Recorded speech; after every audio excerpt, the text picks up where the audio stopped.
La filosofía es una disciplina extensa que ha evolucionado durante al menos 17 siglos. Se organiza en distintas ramas según los objetos de estudio, entre ellas la metafísica. Se considera fundamental ya que estudia la realidad en su totalidad y establece principios generales del ser. A diferencia de otras ciencias, analizan aspectos específicos como la biología, que estudia a los seres vivos. La metafísica se ocupa de las estructuras más generales de la existencia.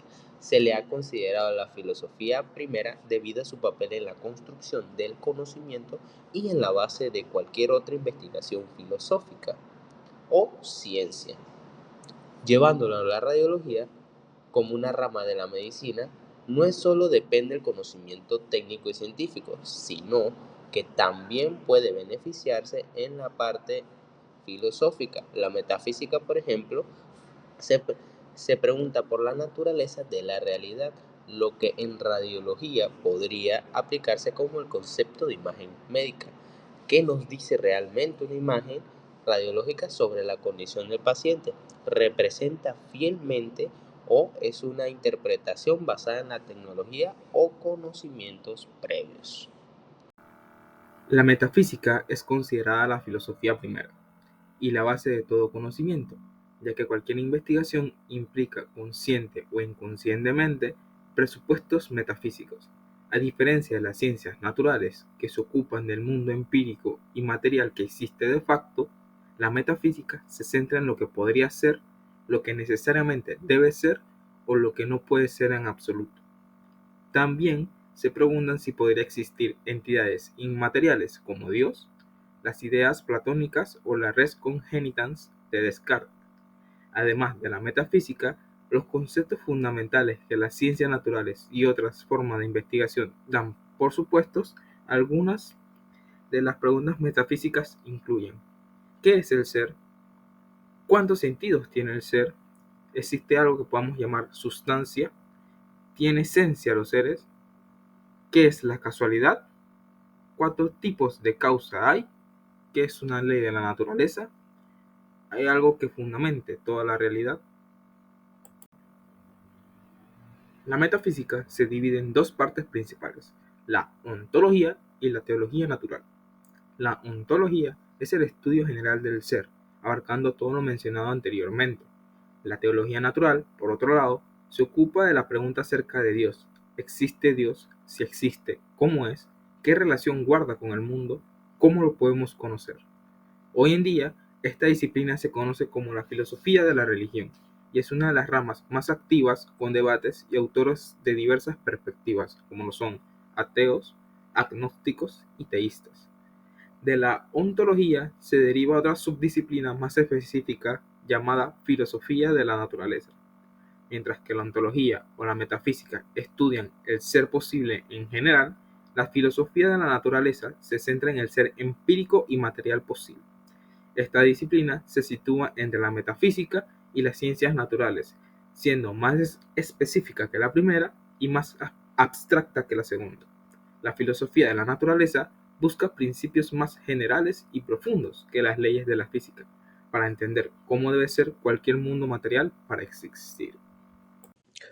Buenas, profesor, mi nombre es Yaduel Buitrago y voy a continuar hablando acerca del resumen del video. Al hablar de la filosofía de la naturaleza, que estudia los principios fundamentales del mundo material y empírico, Aristóteles la llamaba física, pero hoy en día la conocemos como filosofía de la naturaleza. Esta se divide en dos ramas, que es la cosmología y la psicología. La cosmología estudia los rasgos generales de los fenómenos inorgánicos, o sea, no vivos, y la psicología, en su sentido filosófico, estudia los seres vivos. Para Aristóteles, el término alma era casi sinónimo de vida. De ahí que a los seres vivos los llamemos animados. En la antropología filosófica y la filosofía de la mente, si nos enfocamos en el ser humano en particular, obtenemos la antropología filosófica, que estudia nuestra naturaleza y existencia. Más recientemente, la filosofía de la mente se centra en el problema de la conciencia y su relación con el cerebro. Cuando hablamos de la lógica, de las reglas del pensamiento, debemos mencionar que existen dos ramas filosóficas fundamentales que estudian la verdad y el conocimiento. Esta es la lógica y la epistemología. La lógica analiza las leyes del razonamiento válido y las estructuras argumentativas. La epistemología investiga qué es el conocimiento, sus límites y cómo lo obtenemos. En la filosofía del lenguaje, dentro de la epistemología, surge la filosofía del lenguaje, que estudia cómo el lenguaje influye en nuestro conocimiento y comprensión del mundo. Se puede decir que la ética es la dimensión moral de la conducta humana, que nos permite distinguir entre lo bueno y lo malo. Esta se encarga de reflexionar sobre qué es la felicidad o la vida buena o cómo se puede alcanzar. Dentro de la ética hay tres subdisciplinas que son las principales: la ética normativa, la ética aplicada y la metaética. ¿Qué es la ética normativa? Esta se encarga de preguntar cómo debemos actuar y qué principios rigen la moral. La ética aplicada, esta utiliza los principios éticos para analizar problemas correctos como el transhumanismo o la bioética. Y la metaética, esta sigue en el origen y la naturaleza de los juicios morales. Por otro lado tenemos la filosofía política, que esta estudia la organización de la sociedad y busca responder preguntas como lo cual es mejorar el régimen político para lograr el bien común. También analiza el concepto de la libertad, la ley y los derechos, y las obligaciones de los cuidados. Entre las subdisciplinas tenemos las que están aquí, que es la filosofía del derecho y la filosofía de la economía. La filosofía del derecho es aquella que estudia la realidad jurídica y la filosofía de la economía es aquella que reflexiona sobre los sistemas económicos. Ok, en esta parte estaremos abordando sobre el estudio del lenguaje y su relación, tanto en el mundo como en el pensamiento y la sociedad. Aquí estaremos mencionando tres tipos de disciplinas que combinan la realidad y el conocimiento. Cada una de estas filosofías que estaré mencionando aportan dos dimensiones. Como número uno vamos a tener la filosofía de la ciencia. Aquí en su parte de la metafísica es que se va a encargar de explorar las condiciones del mundo material necesarias para el conocimiento científico. Y en su parte epistemológica es que estudia el conocimiento científico y su actividad. Como número 2 vamos a tener la filosofía de la matemática. En su parte epistemológica es que investiga la naturaleza del conocimiento matemático. Y en su parte de la metafísica es que pregunta sobre la relación entre la matemática y el mundo. Y aquí es realmente donde se pregunta es que si las matemáticas se inventan o se descubren. Luego tenemos lo que es la filosofía de la historia. Aquí también se va a dividir. Tenemos lo que es la metafísica, que se va a encargar de explorar la naturaleza del ser en el tiempo y la historia. Y en su parte epistemológica es que investiga cómo nos aproximamos a la historia y a la memoria.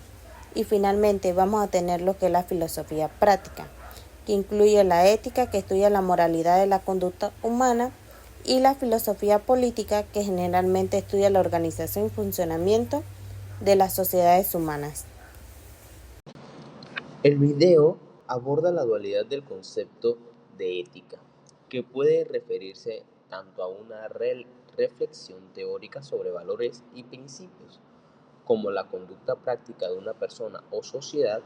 Se destaca que puede haber una contradicción entre lo que se dice y lo que se hace, lo que llevó a los filósofos griegos a afirmar que la ética no se enseña solo teóricamente, sino a través del ejemplo y la práctica.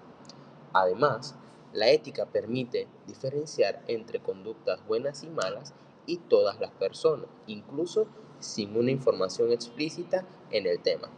Poseen una concepción ética implícita en su forma de vivir.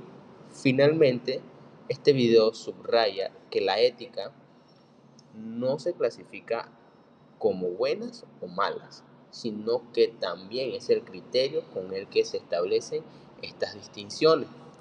En nuestro campo, esta ética desempeña un papel crucial, ya que los profesionales de esta disciplina toman decisiones que pueden afectar significativamente la vida de los pacientes, desde obtención de imágenes hasta interpretación de los resultados.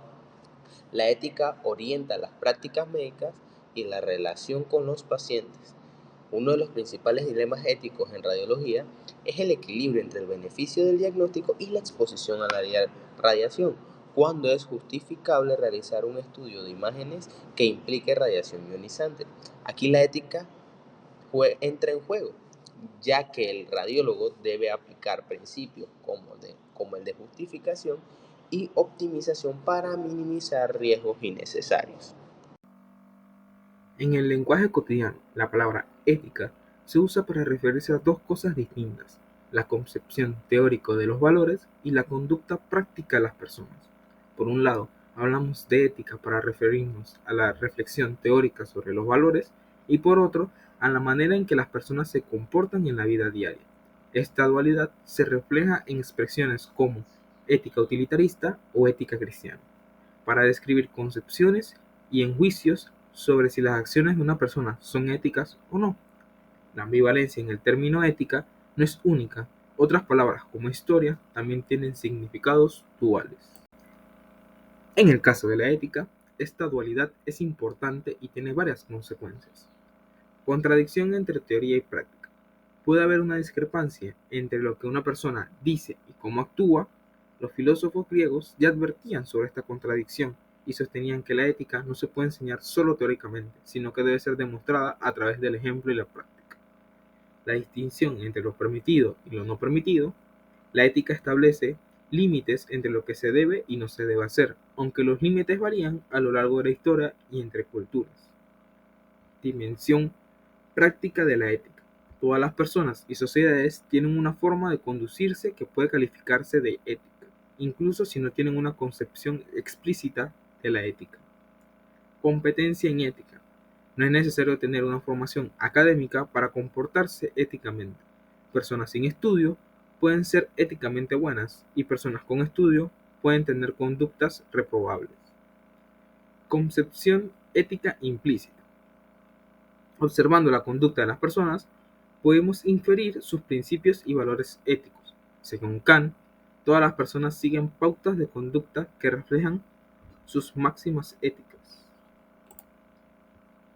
La ética no solo califica las buenas conductas, sino que se refiere al criterio que usamos para diferenciar entre acciones buenas y malas, justas e injustas. Buenas tardes. Hoy vamos a estar explorando un tema crucial, la cual es la ética y la moral. A menudo usamos estos términos indistintamente, pero tienen matices importantes que vale la pena comprender. Empecemos por definir cada concepto de forma clara y concisa. Moral y ética. Este es el conjunto de normas y valores que nos guían en nuestro día a día. Es lo que aprendemos en casa, en la escuela, en nuestra cultura. Es como un manual de instrucciones que nos dice qué está bien y qué está mal. Como por ejemplo, robar está mal. Es una norma moral fundamental en la mayoría de las sociedades. Ética es la reflexión profunda sobre esas normas.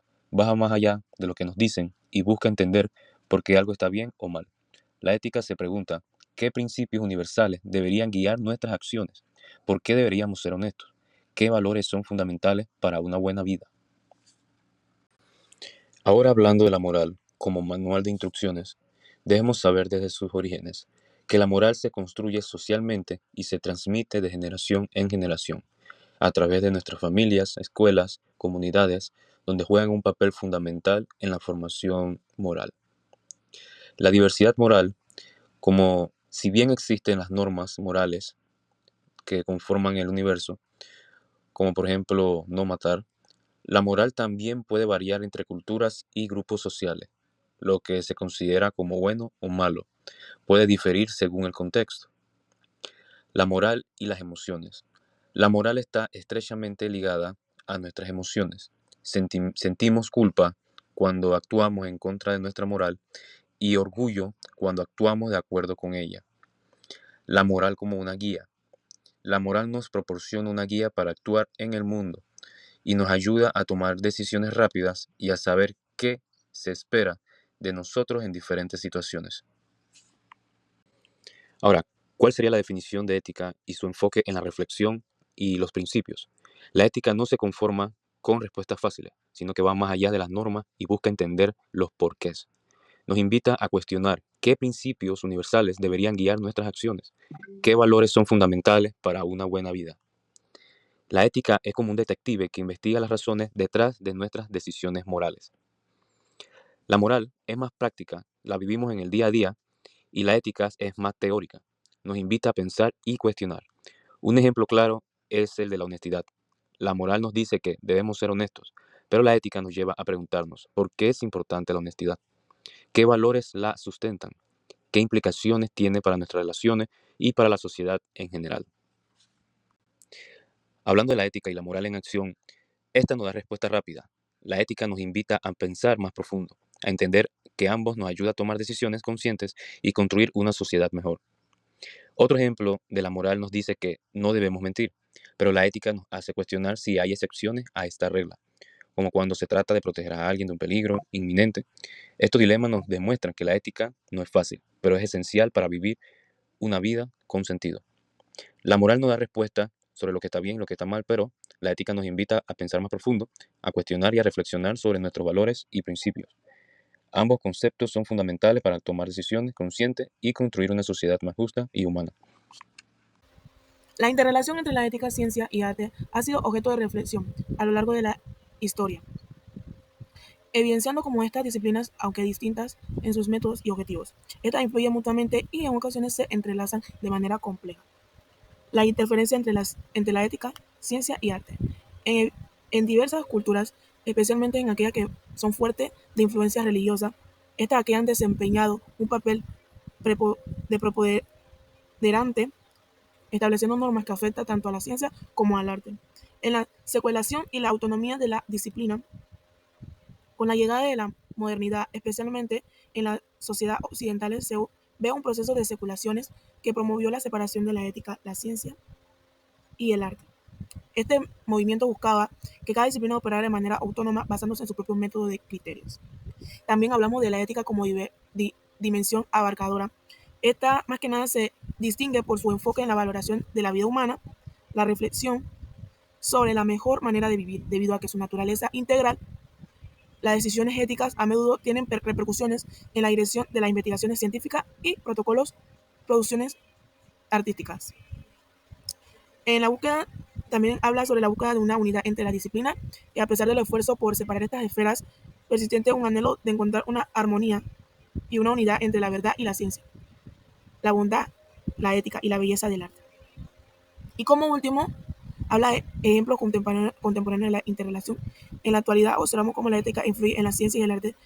Decisiones políticas jurídicas pueden limitar las aplicaciones de ciertas tecnologías o prohibir el uso de determinados avances científicos en humanos, basándose en consideraciones éticas.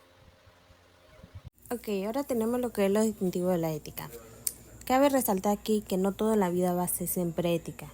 En este caso vamos a tratar de hacerlo de ver una manera más única. Pero para poder hacer esto vamos a utilizar lo que son ejemplos de camps modificados ligeramente para poder ilustrarlo de la mejor manera. Ok, primero vamos a imaginar que estamos en la ciudad de Machu Picchu, donde vamos a ver a 3 viajeros que acaban de llegar.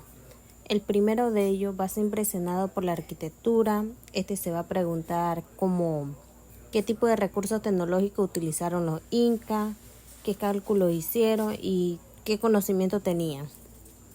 Este viajero va a estar adoptando lo que es una perspectiva científica enfocándose en la explicación tecnológica de la realidad. Luego tenemos el segundo viajero. En cambio, se va a concentrar más en lo que vendría siendo en la belleza del paisaje. Va a tratar más de disfrutar lo que vendría siendo el espectáculo de la belleza. Él va a tratar de adoptar una perspectiva estética enfocándose en el goce desinteresado de la belleza. Y por último tenemos el tercer viajero. Sin embargo, se va a preguntar el esfuerzo o el sufrimiento que tuvo que ser necesario para poder construir la ciudad y qué tipo de relaciones existían en esa sociedad. Este viajero va a estar adoptando una perspectiva ética o moral, valorando el sentido de las relaciones humanas. A manera de concluir los 3 ejemplos que acabo de presentar, es que nos va a ayudar a entender la perspectiva ética que no debe confundirse ni con la científica ni con la estética, donde la ciencia se ocupa de la verdad o la falsedad de los conocimientos, utilizando lo que es una metodología descriptiva o explicativa que se refiere a la realidad existente. Sin embargo, el arte se ocupa de la belleza y la fealdad, utilizando una metodología apreciativa que refiere al gusto y a la necesidad humana de representar al mundo. Y por último, tenemos la ética, que en cambio se va a ocupar de la bondad o la maldad de las acciones humanas. Aquí se utiliza lo que es una metodología valorativa o prescriptiva, que se refiere a lo que debería ser o la mejor manera de vivir.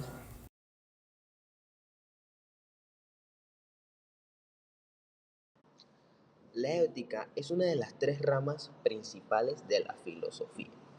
Junto con la metafísica y la epistemología, propiamente ya mencionadas, a diferencia de estas, no se enfoca cómo son las cosas, sino en cómo deberían ser, estudiando los valores y principios morales que guían la conducta humana. Se divide en áreas principales como la metaética, que examina el origen y la naturaleza de los conceptos morales, preguntando si los valores son universales o depende de factores históricos y culturales. Ética normativa, el cual busca establecer principios generales sobre lo que es moralmente correcto e incorrecto, y la aplicada, que analiza los dilemas éticos específicos en la vida cotidiana como el aborto o el sistema judicial o la justicia social. A lo largo de la historia, filósofos como Sócrates se han tratado de responder al relativismo moral, preguntándose si la moralidad es objetiva o depende de los sentimientos y la cultura de cada sociedad. La famosa historia del anillo de Giges, que otorga invisibilidad, plantea la pregunta: ¿las personas son justas por convicción o solo por temor a las consecuencias? La ética sigue siendo un campo de debate, con posturas que la consideran como un descubrimiento objetivo similar a las matemáticas y otras que la ven como una construcción humana basada en emociones y convenciones sociales. En nuestro campo, la radiología, la ética no es solo un conjunto de normas, sino una reflexión sobre el cómo deben tomarse las decisiones médicas en situaciones complejas. Aplicando los enfoques éticos, podemos analizar dilemas radiológicos. Desde la metaética existen principios morales universales a la atención médica de cada cultura que define sus propios estándares. Ejemplo, el acceso a los estudios radiológicos avanzados varían según el país y el sistema de salud. Desde la normativa, los principios generales deben ser guiados a los radiólogos, que beneficia e indica cómo debe ser su mayor bienestar del paciente, mientras que la autonomía respalda el derecho del paciente de decidir su tratamiento, y en la aplicada, que es ético realizar estudios innecesarios por razones económicas o administrativas. La historia relatada en la República, Sócrates y su discípulo Glaucón discuten si es preferible ser justo o injusto. La leyenda del anillo de Giges relata la historia de un pastor que encuentra un anillo que lo hace invisible. Con este poder, Giges seduce a la reina, mata al rey y se apodera del trono. La pregunta que surge es si existe alguien lo suficientemente justo como para no aprovecharse de tal poder. Glaucón sostiene que nadie actuaría justamente si pudiera salirse con la suya actuando de otra manera. Glaucón presenta dos casos: un hombre justo que es percibido como injusto y sufre por ello, y un hombre injusto que es percibido como justo y disfruta de todos los beneficios. Glaucón desafía a Sócrates a demostrar que es mejor ser considerado justo y serlo que ser considerado justo y ser injusto. Para Platón, la justicia es un rasgo de la personalidad donde la parte racional y emocional del alma actúan en armonía, con la razón controlando las emociones. La ética normativa, por otro lado, estudia los principios fundamentales que rigen cómo uno debe vivir. Existen diversas teorías sobre estos principios, como la obediencia a la voluntad de Dios, el cumplimiento del deber, la maximización de la felicidad o la adherencia a virtudes como la generosidad y la honestidad. Aristóteles, un filósofo eudemonista, considera la felicidad como el fin legítimo de las acciones morales. Identifica tres tipos de bienes: exteriores, del cuerpo y del alma, siendo los del alma lo más importante porque allí reside la razón. Para Aristóteles, la razón es la parte más elevada del hombre y es lo que nos permite participar en la vida contemplativa, la forma de vida más elevada. Aristóteles descarta la idea de un bien universal, argumentando que el bien varía según la actividad y el arte. Un acto es moral cuando es el resultado de una decisión consciente y libre. La virtud es el bien correspondiente a las acciones razonables. La ética se ocupa de la naturaleza de la justicia y el bien y el cómo debemos vivir. La leyenda del anillo de Giges plantea la cuestión de si es posible ser justo por amor a la justicia misma. Platón y Aristóteles ofrecen diferentes perspectivas sobre la justicia y la moralidad, destacando la importancia de la razón y la virtud en la vida ética. Buen día, profesor. Habla Yaduel Buitrago y continuaré hablando acerca del resumen de los videos. Me tocó ahora hablar acerca de la importancia de la educación. La importancia de la educación es un tema que apasiona porque creo que es la clave para el desarrollo personal y social. Como todos sabemos, la educación es esencial para encontrar un buen trabajo, pero la educación también puede ayudar a las personas a mejorar sus vidas de otras maneras. Como por ejemplo, la educación puede ayudar a las personas a aprender nuevas habilidades, a mejorar su salud y a ser mejores ciudadanos. La educación es esencial para el desarrollo económico y social. Proporciona a las personas habilidades, conocimientos que necesitan encontrar para buenos empleos, mejorar sus vidas y contribuir a la sociedad. La educación y la lucha contra la pobreza. Es importante que todos tengan acceso a una educación de calidad. La educación debería ser gratuita y accesible para todos, independientemente de su origen socioeconómico. La pobreza limita el acceso a la educación, perpetuando el ciclo de desigualdad. Pero la educación puede ser el camino para romper esas cadenas. Al brindar habilidades y conocimientos, la educación abre puertas a mejores trabajos, ingresos y calidad de vida. Invertir en educación es invertir en un futuro más justo, donde todos tengan oportunidades. Al hablar de la importancia de la educación continua, es importante que las personas se mantengan en constante conocimiento, desarrollo, aprendiendo a lo largo de sus vidas. La educación no es solo para los jóvenes, sino para todos los que podemos beneficiarnos de la educación continua. Invertir en la educación es invertir en el futuro, es una inversión en las personas, en la sociedad y en el futuro de cada país. La educación no es un solo beneficio individual. Una sociedad educada es una sociedad más próspera, más justa y más pacífica. Cuando invertimos en educación, estamos invirtiendo en el futuro del país, en el desarrollo de la economía, en la reducción de pobreza y desigualdad.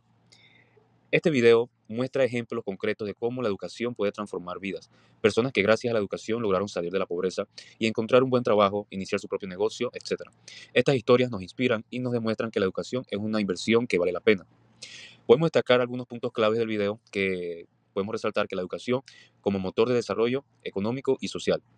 Ejemplos de muchas personas que transformaron sus vidas gracias a la educación y en concreto, cuál es la importancia de la educación continua y el aprendizaje a largo plazo. También tenemos que se compara diferentes enfoques filosóficos sobre la ética y la moralidad. Entre ellos estaremos mencionando 4 personajes súper importantes.